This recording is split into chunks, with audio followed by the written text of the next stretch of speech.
سب سے پہلے ایک اچھی خبر آپ کے سامنے رکھتے ہیں جس سے آپ کی روح تازہ ہو جائے گی، روحانی قسم کی آپ اس کو خبر سمجھ سکتے ہیں۔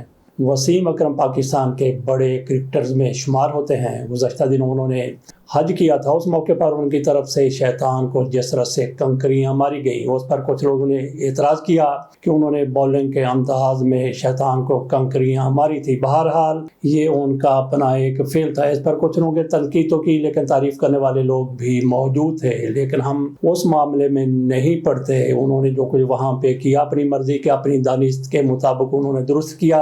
ہم آ جاتے ہیں پاکستان میں، بلکہ چلتے ہیں کراچی میں۔ وہاں پہ ان کا 5 کنال کا پلاٹ تھا جس پر انہوں نے سوچ رکھا تھا کہ اس پلاٹ پر میں بہترین قسم کا عالمی معیار کا ہوٹل بناؤں گا، اور ہوٹلوں میں کیسینو بھی ہوتے ہیں، سارا کچھ وہاں پہ ہوتا ہے، بار ہوتے ہیں، شراب ہوتی ہے، ہر چیز ایسے ہوٹلوں میں ہوتی ہے۔ انہوں نے کہا کہ یہ میرا ارادہ تھا ہوٹل بنانے کا، یہ تو انہوں نے نہیں کہا کہ اس میں کیسینو بنانا تھا، اس میں شراب کا بار بنانا تھا۔ بہرحال انہوں نے کہا کہ میں ایک بہترین اور عالیشان ہوٹل بنوانا چاہتا تھا، لیکن میری جس طرح سے وہاں پہ یوں سمجھ لے کہ دنیا بدلی ہے، کایا پلٹی ہے۔ اس کے بعد میں نے فیصلہ کر لیا کہ یہاں پہ میں نے ہوٹل نہیں بنانا بلکہ مسجد بناؤں گا۔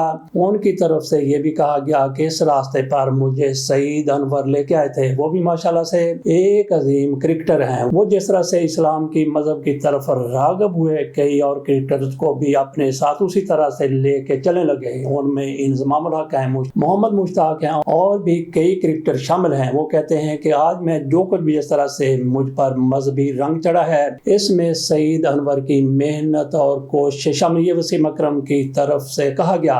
وہاں پہ جب افتتاح ہوا تو اس موقع پر یہ کرکٹر بھی موجود تھے، اور افتتاح کرنے والوں میں مولانا طارق جمیل صاحب بھی وہاں پہ موجود تھے۔ تو ناظرین، آپ کو یہ خبر کیسے لگی؟ ایک بندہ جو دیکھنے میں دنیا دار تھا، ہو سکتا ہے کہ اللہ کی اس پر کتنی زیادہ رحمتیں ہوں، ہو سکتا ہے اندر سے وہ پکا مسلمان ہو، لیکن ہم بات کر رہے ہیں کہ جس طرح سے دیکھنے میں نظر آتا تھا ایک دنیا دار آدمی، اس کی کس طرح سے کایا پلٹ گئی۔ جس طرح سے انہوں نے ارادہ کیا تھا کہ اس 5 کنال پر میں نے زبردست قسم کا، بہترین قسم کا، عالی شان قسم کا ہوٹل بنانا ہے، لیکن اس پر ان کی طرف سے مسجد بنا دی گئی۔ انہوں نے کہا کہ مسجد کے ساتھ مدرسہ بھی ہوگا اور سب کے اخراجات میں اپنی جیب سے دوں گا۔ 5 کروڑ روپے وسیم اکرم کی طرف سے اس کے لیے بنیادی طور پہ مختص کیا گیا ہے۔ باقی انہوں نے کہا کہ جتنے بھی اخراجات ہوں گے میں اپنی جیب سے ادا کروں گا۔ اس کے بعد جتنے بھی طلبہ کے اخراجات ہوا کریں گے، مسجد کے اخراجات ہوا کریں گے، وہ بھی میں اپنے ہی ذرائع سے پورے کیا کروں گا، یہ ان کی طرف سے کہا گیا ہے۔ اس پر ان کی تحسین اور صلاحت تو بنتی ہے۔ اللہ تعالیٰ باقی مسلمانوں کو بھی، باقی بڑے بڑے لیڈروں کو بھی اسی طرح کے کام کرنے کی توفیق دے۔ تو باقی مولانا طارق جمیل صاحب کی طرف سے وہاں دعا کروا دی گئی، اور ان کی دعا ہی کافی۔ اور مولانا طارق جمیل صاحب کے بارے میں آپ جانتے ہیں کہ وہ کس پائے کے عالم دین ہیں۔ عموماً لوگ اپنے بچوں کی شادیاں کرواتے ہیں، بلکہ تو جنازوں پر بھی مولانا طارق جمیل کو لانے کی، ان کو دعوت دینے کی کوشش کرتے ہیں۔ مولانا طارق جمیل صاحب جس بھی شادی پر جاتے ہیں، نکاح کروا رہے ہوتے ہیں، اس موقع پر ان کی طرف سے تھوڑا سا درس دیا جاتا ہے، دعا کروائی جاتی ہے۔ ایک موقع پر ان کی طرف سے نکاح کے موقع پر، شادی کے موقع پر بیان جاری کر دیا گیا۔ آپ نے بیان میں یہ بھی بیان کر دیا گیا کہ اگر آپ نے طلاق دینی ہے تو طلاق کا سنت طریقہ کیا ہو سکتا ہے۔ مولانا صاحب کی طرف سے جس طرح سے شادی کے موقع پر، نکاح کے موقع پر طلاق کا بیان کیا گیا، تو مبینہ طور پر وہاں پہ موجود لوگوں کی طرف سے تھوڑا سا مسکرانا بن گیا، یا پھر مسکرانے کا سامان بن گیا۔ چلتے ہیں اگلی خبر کی طرف۔ یہ پیٹرولیم کے حوالے سے خبر ہے۔ پیٹرولیم کا اعلان اس حکومت کی طرف سے، رجیم کی طرف سے ہر ہفتے کے بعد کیا جاتا ہے۔ پہلے یہ 15 روز کے بعد کیا جاتا تھا، اور اس سے پہلے یہ مہینے کے بعد کیا جاتا تھا، اور کوئی وہ دور بھی تھا کہ پیٹرولیم کی قیمتوں کا تعین ہر بجٹ میں کیا جاتا تھا۔ تاہم اس حکومت کی طرف سے اب یہ کیا جاتا ہے کہ جیسے جنگ شروع ہوتی ہے امریکہ اور ایران کی، تو انہوں نے فوری طور پر بڑی بڑی قیمتیں بڑھانے کا سلسلہ شروع کر دیا، اور اس میں کمی بھی کرتے چلے گئے۔ لیکن اب جس طرح سے پیٹرولیم قیمت میں بہت زیادہ کمی ہو گئی ہے، اس ویڈیو کی ریکارڈنگ کے دوران وزیر اعظم صاحب کی طرف سے اعلان کر دیا گیا پیٹرولیم کی قیمتوں میں کمی کا، اور پیٹرول کی قیمت میں 74 روپے کمی کی گئی ہے، جبکہ ڈیزل کی قیمت میں 67 روپے یعنی 67 روپے کمی کی گئی ہے، 67 پر لیٹر۔ پیٹرول کی قیمت اب 299